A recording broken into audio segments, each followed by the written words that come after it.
Esta conferencia está dentro de una serie de conferencias que es Miradas al presente, desde la esperanza. Y Salvador, la otra vez, el jueves pasado, nos ofreció la conferencia Análisis crítico de la televisión y de las nuevas tecnologías. Ahora nos va a hablar, ante los nuevos problemas de convivencia, promover nuevos comportamientos, que lo tenéis detrás. Para los que no estuvisteis el otro día, Salvador Peiró y Gregori es profesor de la Facultad de Educación, es maestro de primaria, profesor de primaria, luego doctor de Filosofía, Pedagogía, y está en el Departamento de Didáctica General y Didácticas Específicas de Alicante. Y está especializado, ahora está trabajando en investigación interdisciplinar sobre la violencia, indisciplina y valores en educación. Entonces, pues nada, le dejo a él que hable y que luego podamos preguntarle más cosas. Muchas gracias, Carmen. Gracias, Ginés, por haberme invitado a participar. Todas las conferencias tienen un reto y cuando me hicieron el honor de invitarme, pues tuve que profundizar un poquito más, encontrar el sentido que estaba subyacente a las investigaciones y demás, ¿no? Con lo cual, más que contribuir es aprender, y agradezco la oportunidad que se me ha brindado. El título es bastante importante para las fechas que están pasando aquí y hoy, y dentro de lo que es la dinámica de la civilización y la cultura es muy significativo, porque el problema de convivencia es una de las claves en el siglo XXI. No es fácil la convivencia, y no solo porque hay un sobrevivimiento de múltiples culturas, la realidad es multicultural, sino porque al mismo tiempo pues el relativismo impide muchas veces el diálogo. Y entonces, claro, hay que encontrar una piedra angular para poder establecer los cauces de diálogo y buscar soluciones a partir de estos elementos. Y esto es lo que he intentado hacer en esta investigación, que fue publicada en el año 2009 y publicado aquí en Alicante, en el libro Valores Educativos y Convivencia. ¿Cuál es la nueva problemática de la convivencia que tenemos actual? Este libro recoge las variables más significativas, no quiere decir que estén todas, con relación a la cuestión de por dónde está fallando la convivencia. Ahí dice alcoholismo, estupefacientes y videojuegos. Estamos hablando de los alumnos de educación primaria, últimos cursos de primaria y la secundaria obligatoria. La agresión, el insulto, tal. Lo que más nos llama la atención es que con relación a otras fechas anteriores, lo que se ha introducido dentro de las escuelas es el uso de alcohol, estupefacientes, tabaco y videojuegos, aunque el tabaco ya se estaba utilizando, por ejemplo, en los años 70, 80 y también de hurtadillas en anteriores años. Pero todo lo demás estaba presente. Pero claro, si aquí estamos hablando de entre 1 y 5 puntos, 1 es que nunca sucede y 5 es que sucede siempre, como dice la diapositiva, entre 2,5 y 3, quiere decir que bastante frecuentemente, pues otras, como podría ser pues pegarle al profesor o insultar al profesor y cosas de este tipo, mucho más graves, encender el laboratorio de química, romper las puertas, que esto sucede a veces. Claro, porque sucede a veces es bastante grave. Son nuevos hechos, ¿no?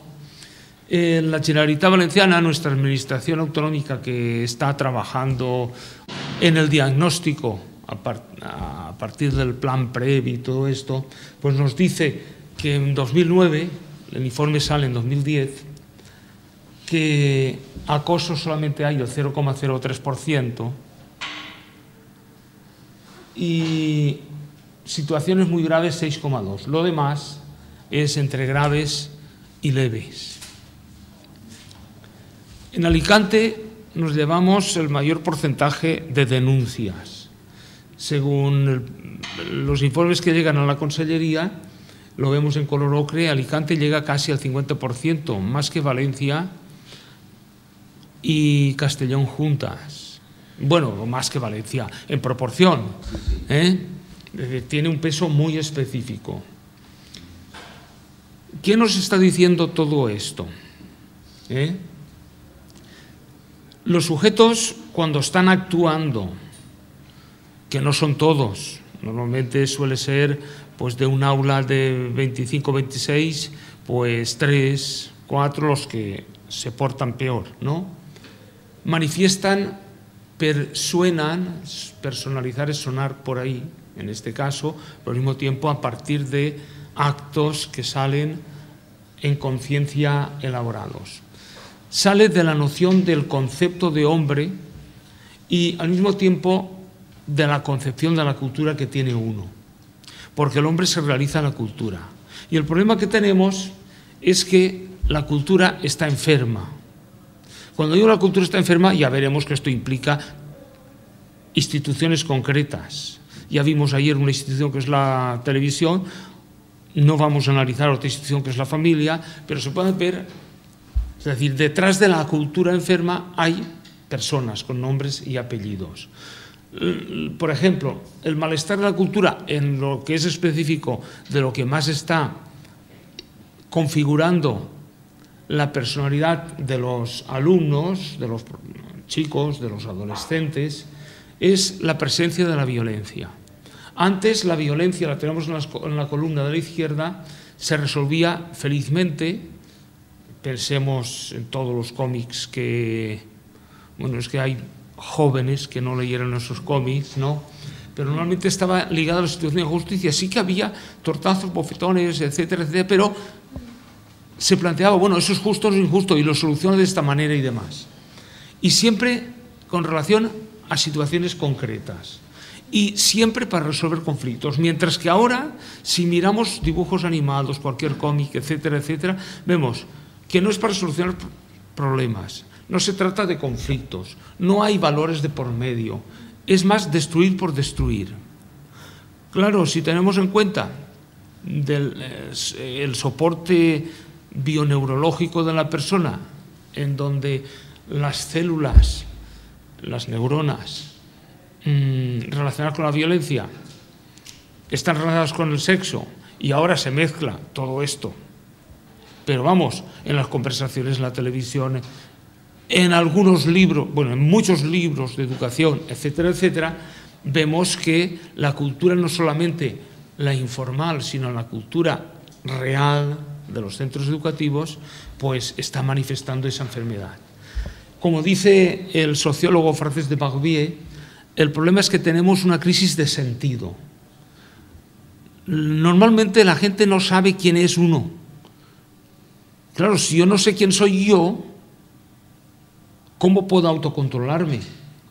Y entonces cuando entran dentro de la escuela, encuentran la escuela como un enemigo a destrozar, porque como aprenden a destrozar sin ton ni son, sin razones ni juicios de valor, entonces tenemos esta situación. Es decir, la cultura que se concreta en cada sociedad y por lo tanto las sociedades, porque ni la cultura existe ni la sociedad existe, son dos conceptos. Las sociedades y las culturas específicas están en mal estado porque los sujetos egresan de la familia y de las escuelas no bien formados, no maduros, sin madurez, sin posibilidad de autocontrol. Esto es lo que pretenderé demostrar posteriormente. Y como dicen estas investigaciones que cito a pie de página, normalmente se trata de actitudes negativas aprendidas fuera de las aulas. ¿Qué es lo que lleva un adolescente, una chica, cuando entran dentro de un colegio de la ESO? En su mochila conciencia. precisamente estas actitudes. Veremos luego que actitudes, hábitos suelen ser bastante equiparables, pero claro, hábitos y actitudes en el sentido behaviorista o reflexiológico no es esto. Actitudes es valores que uno ha integrado y que conscientemente los hace suyos, y entonces a la hora de tener que comportarse, pues piensa dos veces antes de actuar y elige no de lo que hay, sino incluso plantea una opción para poder seguir su curso de comportamientos, ¿no?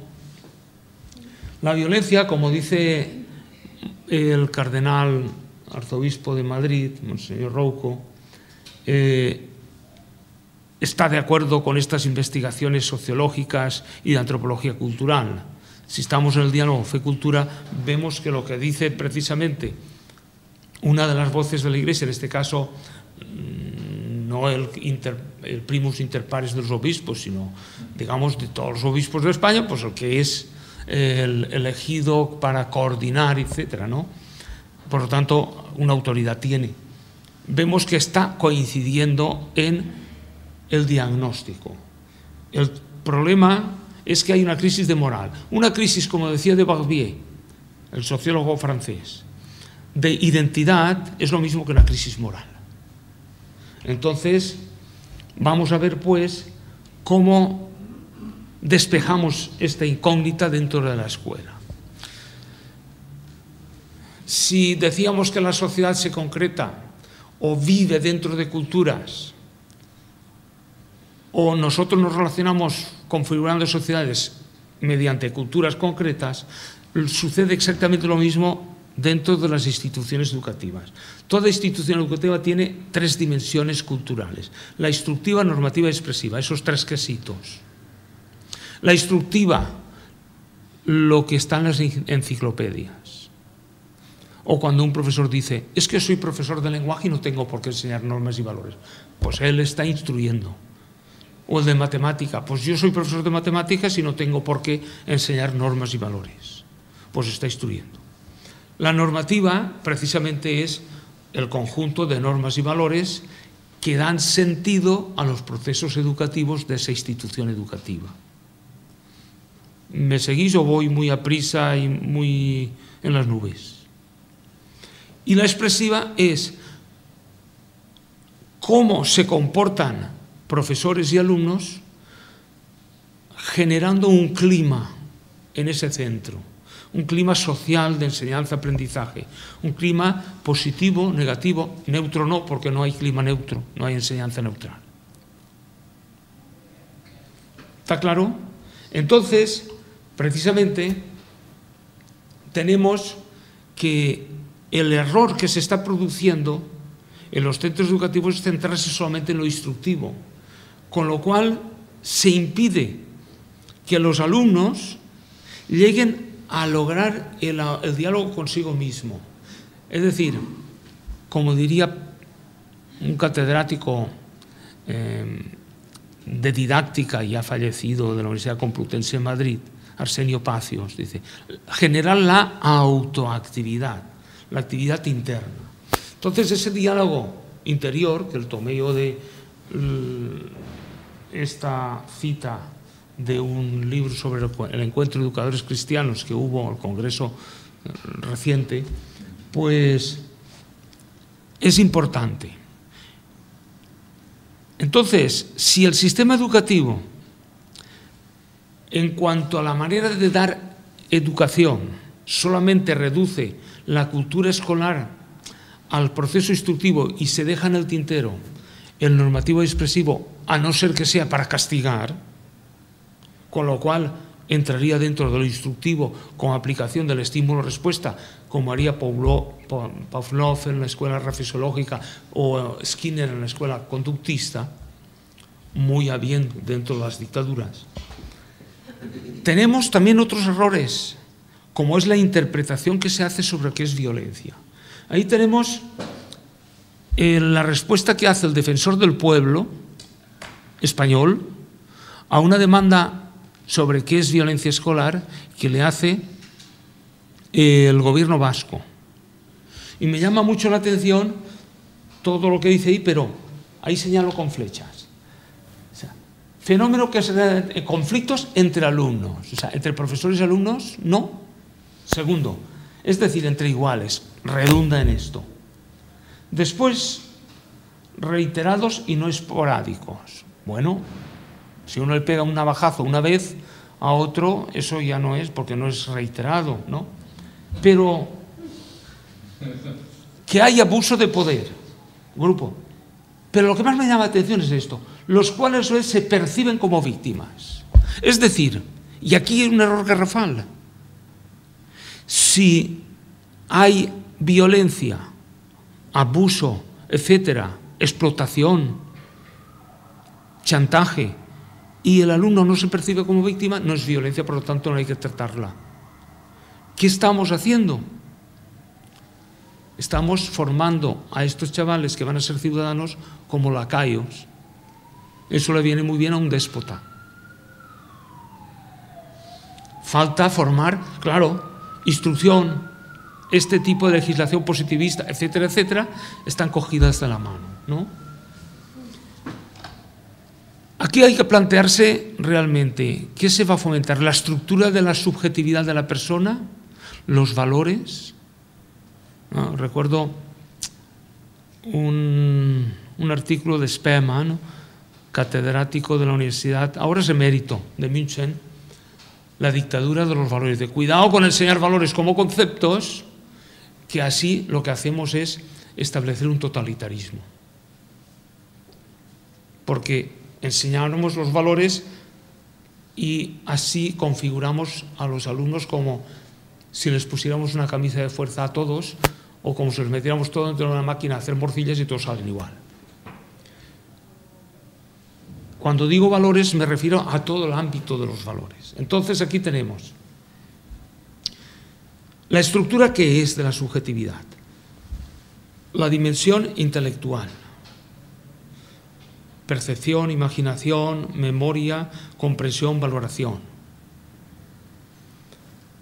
La dimensión de la voluntad, que es la elicitación de actos libremente escogidos o elicitados, que es hacer intenciones, propósitos, moverse por motivos. Voy descendiendo en cuanto al nivel de la voluntad. Deseos y reacciones. Claro, si nosotros solamente instruimos, no se llega a comprender el sentido. Entonces, como normalmente el intelecto informa a la voluntad, el sujeto solamente se mueve por deseos o por motivos. Lo que es el aspecto tope de la dimensión de la voluntad no entra a jugar en el juego de la toma de decisiones, con lo cual el sujeto es muy manipulable.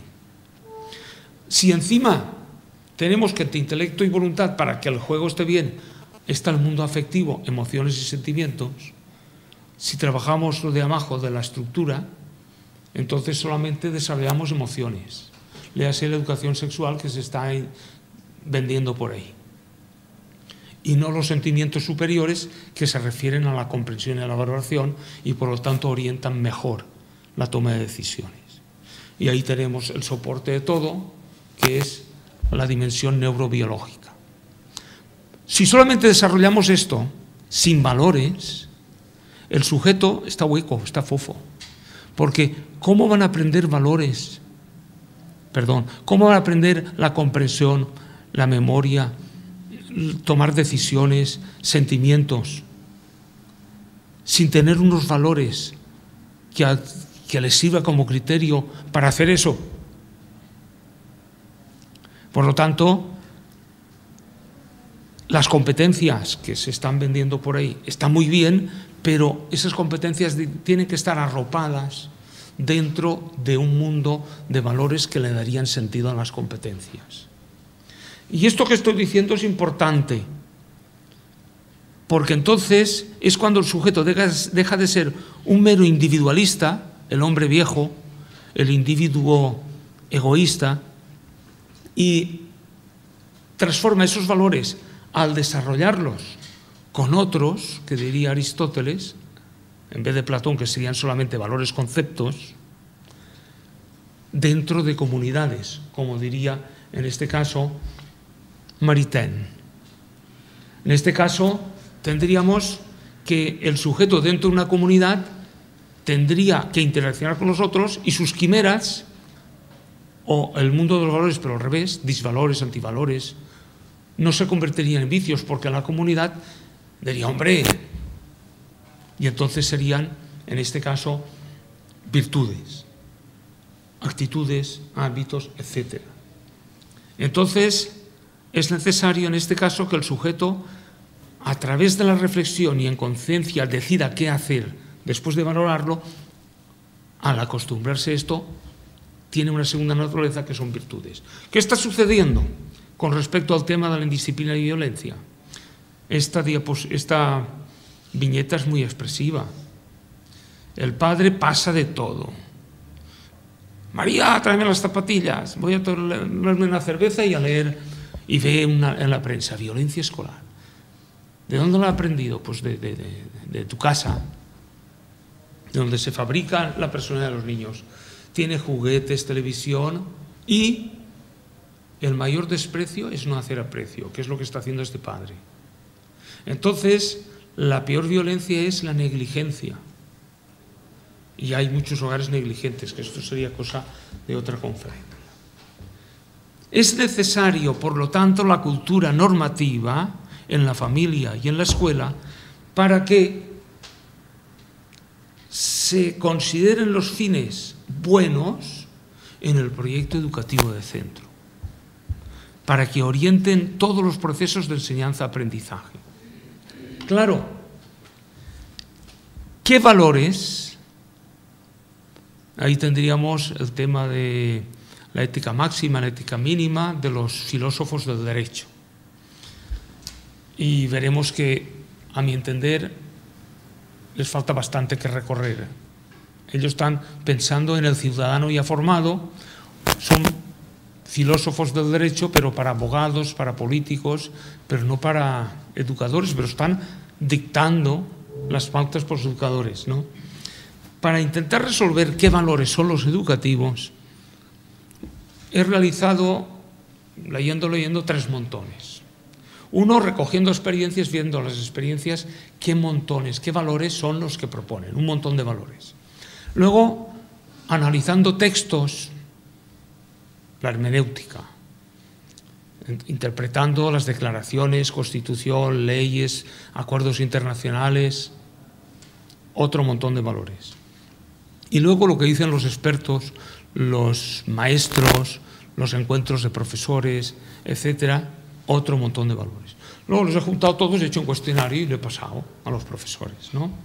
Primero, ¿qué valores son los que tienen que estar en el proyecto educativo de centro, que se considera como bueno, bello y verdadero, no bueno, bonito y barato, ¿no? La racionalidad explicativa es debido a experiencias.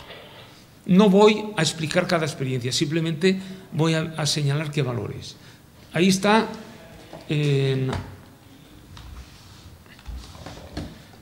convivir, tolerancia, cultura, convivencia, socialidad. Lo afectivo consideran valores, pero eso es una dimensión de la estructura. Tolerancia, y ahí está quien lo ha hecho, ¿no?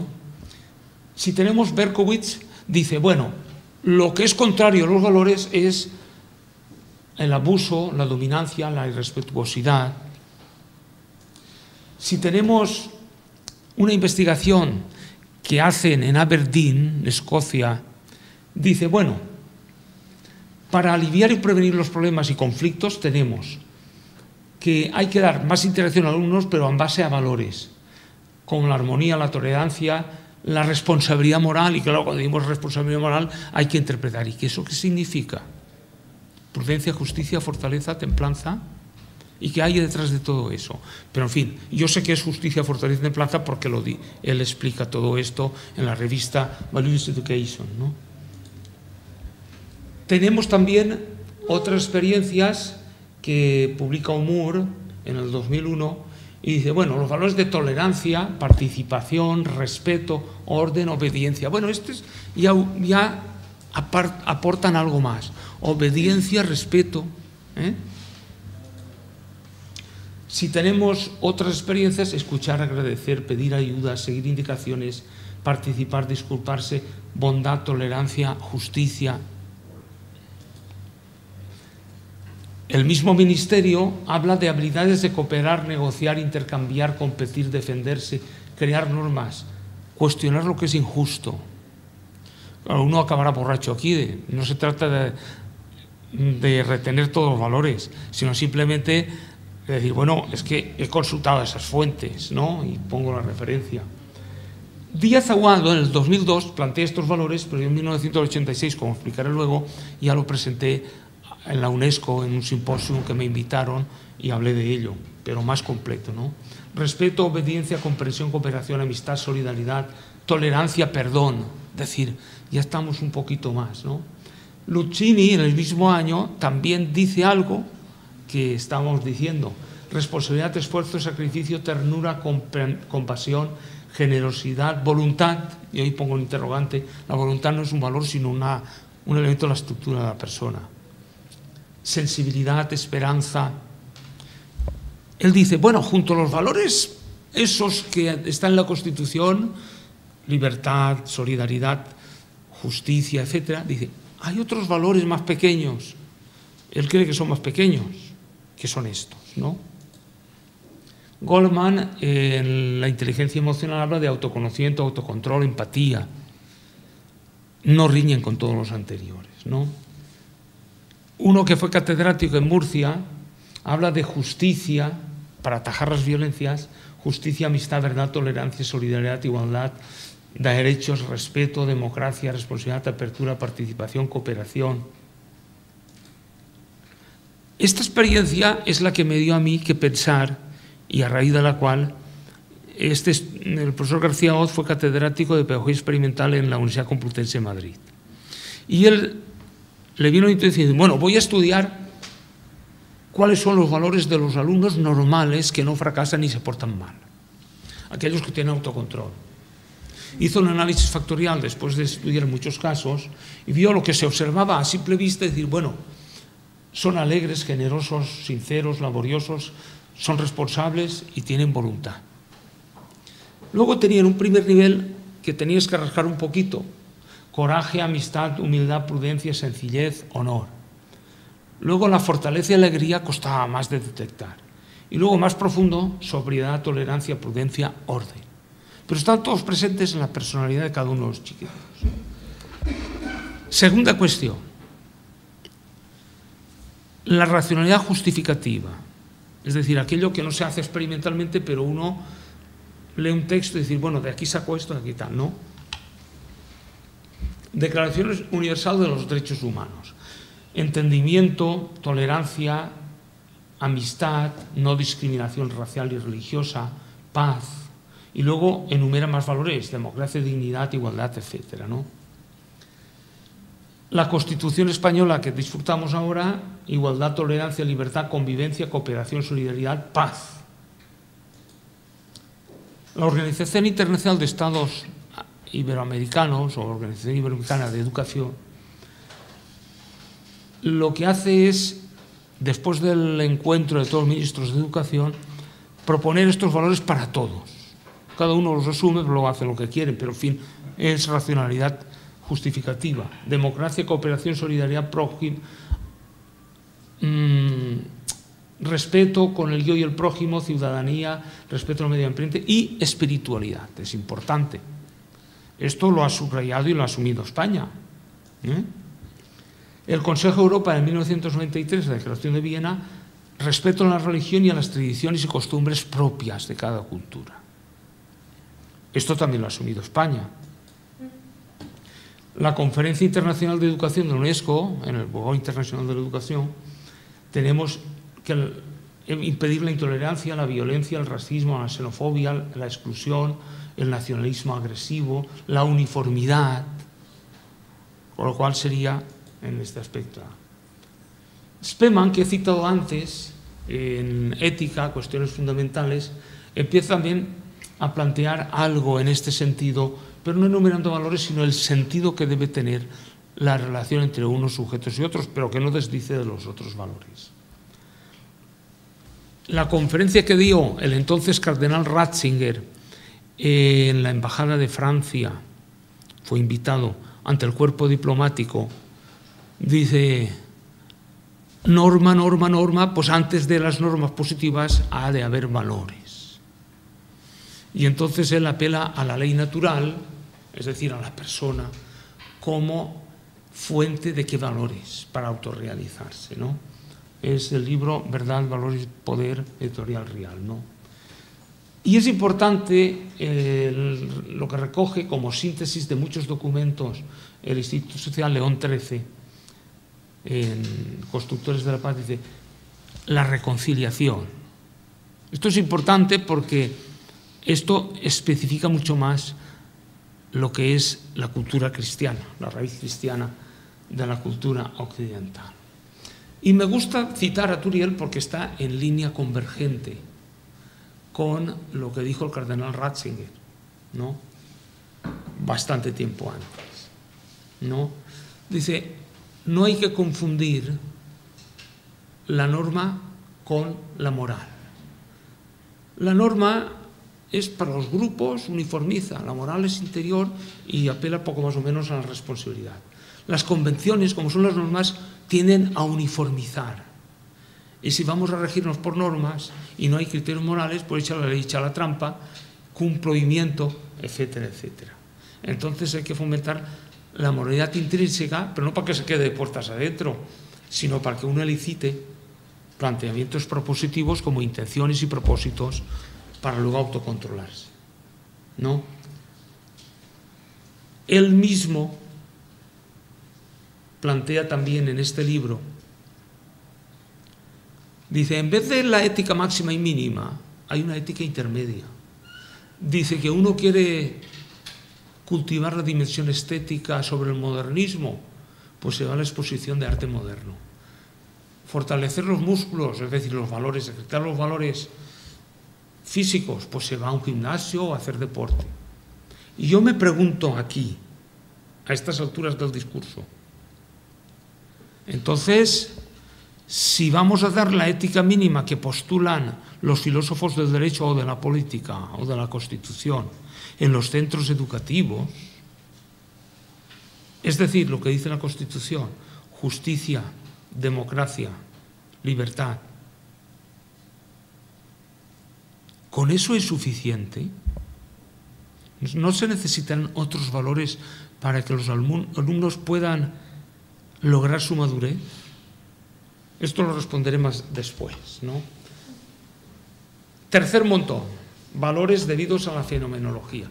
Y empezamos por la reunión, un seminario de profesores que se hizo en el 89 por el Consejo de Europa, y dice: ¿qué problemas hay? Violencia, racismo, sexismo, explotación, discriminación, opresión, obstáculos en la participación política. ¿Qué valores? Paz, libertad, justicia y democracia, valores mínimos. Pero luego dice: cooperación, participación, comprensión, dignidad personal, derechos humanos. También serían mínimos. Ya tenemos una parte del montón. Martí, reflexionando, porque él es profesor, sobre cómo fomentar la convivencia en su clase, pues habla de alegría, comprensión, tolerancia, en vez de una urbanidad hueca. Yo, reflexionando en mi experiencia con alumnos adolescentes, lo que hacían, decía: bueno, si estos son los malos tratos que se dan o las variables de la disconfidencialidad, pues cuando ignoran a un compañero, pues desarrollan la socialidad, la tolerancia. Hablan mal, pues enaltecer, respeto, asertividad, etcétera, etcétera. Y esto es lo que hice la aportación al Congreso, al Simposium de la UNESCO, después en el 96 en el Congreso Internacional de Filosofía y Educación, en el 18 Congreso Interuniversitario de Teoría y Educación en 99 y el Congreso de Pedagogía y el Iberoamericano de Pedagogía en el año 2000. Precisamente refutando lo de la ética mínima solo, en educación. Si estos son, en amarillo, los valores de la ética mínima, es decir, los valores constitucionales y sociales, Y yo me pregunto, si uno quiere estar viviendo en convivencia y democracia, en paz, tendrá que estar disponible. Si no hay nadie disponible, no hay quien represente a nadie. Y la democracia sin representantes, a ver cómo la llevamos a cabo. Ahora, uno estará disponible en la medida que sea generoso. Si uno será generoso si comprende, no solamente si se comprende a sí mismo, sino si comprende a los demás. Y uno, si no es humilde y sabe que tiene limitaciones, que se puede equivocar y que necesita de los demás para no errar, entonces demostrará que tiene capacidad de comprender. Porque esta situación respecto a lo que están pertrechados estos valores me sirve igual para la escuela, para el profesor para hacer tutoría, para un alumno con respecto a los demás, etcétera, etcétera. Es decir, estos que son valores humanos, actitudes humanas, es decir, hábitos humanos, sin ellos esto es democracia hueca. Y esto, lo que digo yo, es ética intermedia. Otro ejemplo que hice después, desde la perspectiva de lo que podía ser la convivencialidad, tenemos, partiendo de la humanidad, que es algo hueca, si no se hace en conciencia, tendríamos algo que está dentro, simpatía, algo que está dentro de la simpatía, afabilidad, algo que está dentro de esto, cordialidad, gratitud, algo que está dentro, indulgencia, benignidad, delicadeza, respeto. Bueno, pues esto podía ser entre la ética intermedia y algo de lo que decían ética máxima, muy próximo a la ética máxima cristiana y también otras éticas máximas de otras religiones. Pero luego la amistad y el cariño, y sería plenamente cristiano. Dios es amor, diría San Juan, ¿no? Entonces, la convivencialidad en este caso nos sirve para deslindar, para desarrollar la convivencia, impedir lo anticonvivencial. Es necesario formar a los sujetos no solamente con la ética mínima, sino con la ética intermedia, es decir, con virtudes humanas. Y esto lo veremos experiencialmente después. Y luego, dar posibilidad de que cada uno se eduque según una ética máxima, que sería religión en la escuela, pero no obligatoria para todos, sino opcional, pero sin impedirla, sin aconsejar mal, etcétera, ¿no? Por estas tres fuentes, el montón de experiencias, el montón de legislación, principios, y por el montón de la experiencia de los educadores, los juntamos y tenemos que hay valores humanos más sociales. Vamos a ver si la prueba del algodón nos ayuda a distinguir. En el 2003, 2004 y 2005, y luego más, lo que pasa es que solamente he citado esas porque me refiero al libro que he mencionado, el 2003 es de color azul, todas las barras de color azul. 2004 son todas de color blancoide y el color ocre es 2005. Y casi todas coinciden. Los encuestados y los encuestadores eran diferentes. El cuestionario era el mismo y todos los metieron dentro de la web, o sea que ellos nos pudieran hacer trampa. ¿Qué dice esto? Que del 3 hacia el 5, no llegaba al 5, 4,5 aquí, pues los alumnos que se portaban bien, que eran normales, que se autocontrolaban, que no eran violentos ni indisciplinados. Y los alumnos indisciplinados tenían esto hacia abajo, del 3 hacia abajo. No llegaban al 1 porque no hay nadie indigno, todos tenemos dignidad, todos tenemos valores. Esto lo dice de otra manera. Lo que he hecho ha sido calcular la diferencia. Es decir, ¿qué les falta a los normales? De aquí hacia allá, nada. En esto, a los alumnos violentos les falta esto. Pues hay diferencias entre 2 y casi 2 puntos, 2 y pico y casi 2 puntos, casi 1 punto en alguno. ¿En qué se diferencian? Ahí tenéis las diferentes virtudes, hábitos o actitudes. que los profesores que contestan, padres y alumnos que disciernen, lo ven en sus compañeros. Dice, este se porta mal y es así, así, así. Es decir, que hay una serie de virtudes funcionales como es la puntualidad, orden, cuidado. Otras que son de tipo relacional, obediencia, respeto, generosidad. Y otras que relacionan lo funcional con lo humano, con relación humana, que es la responsabilidad. Pero que podemos sacar mucho. Ahí solamente puse en estas pruebas 65, pero se pueden sacar cientos. Pero claro, el profesor contestando cientos se aburre y no contesta, ¿no? Ahora lo he reducido creo que a 18 o 20, porque les parece un poco largo, ¿no? Entonces, ¿qué dice esto? Pensemos un momentito a partir de las letras de la diapositiva anterior. Un alumno que no sea puntual, que no sea ordenado, que no sea perseverante, aprobará. Si no aprueba, ¿se portará bien?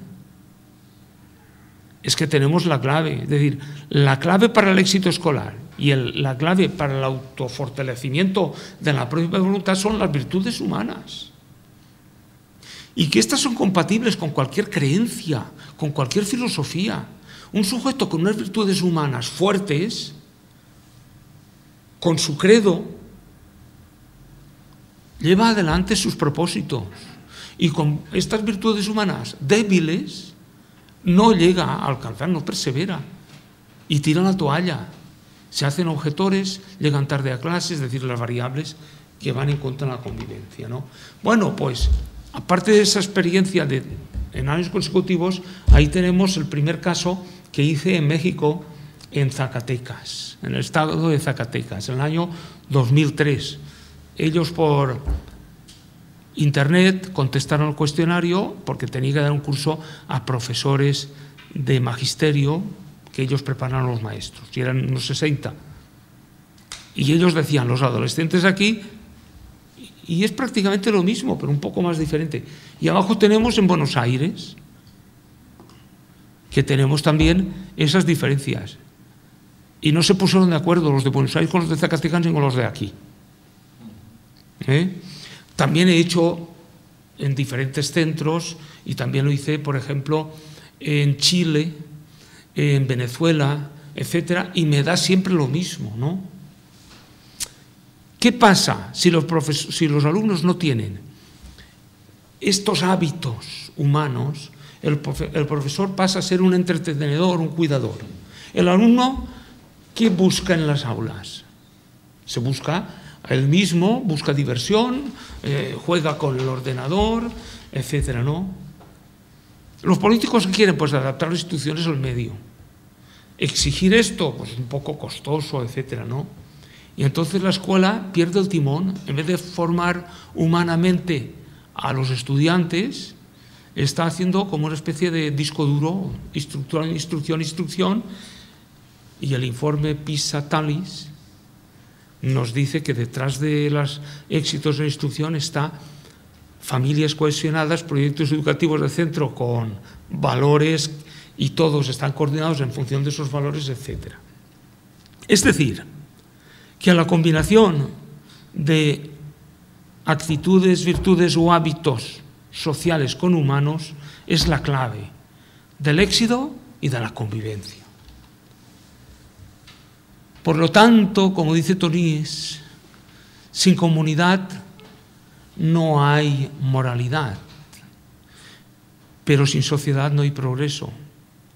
Entonces, lo que hay que hacer es que las instituciones educativas sean a la vez sociedades y comunidades, que haya relaciones humanas, y entonces que se vean los valores, los afectos, que se quieran unos a otros, y que las normas sirvan para que los alumnos, los profesores vean dónde están los valores, que las normas conduzcan a los valores.